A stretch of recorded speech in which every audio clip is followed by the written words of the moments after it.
here in the lake, and we're about to drill a nice 10-inch hole with our new Inch Ice Auger. We're going to catch a big one today, so let's fire up our little Husqvarna saw.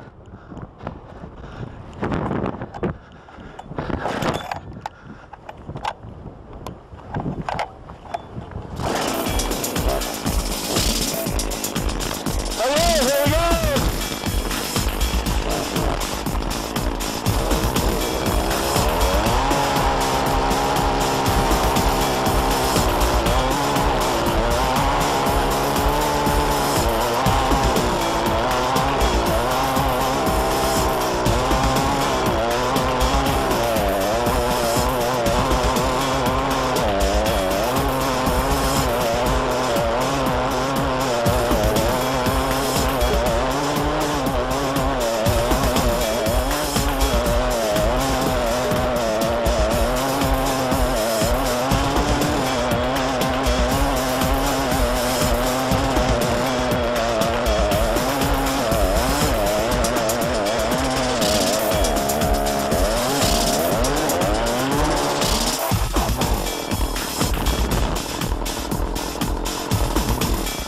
And you can see the Inch Ice Auger went straight through almost 2 feet of ice with the MultiDrill. That's how the MultiDrill does that.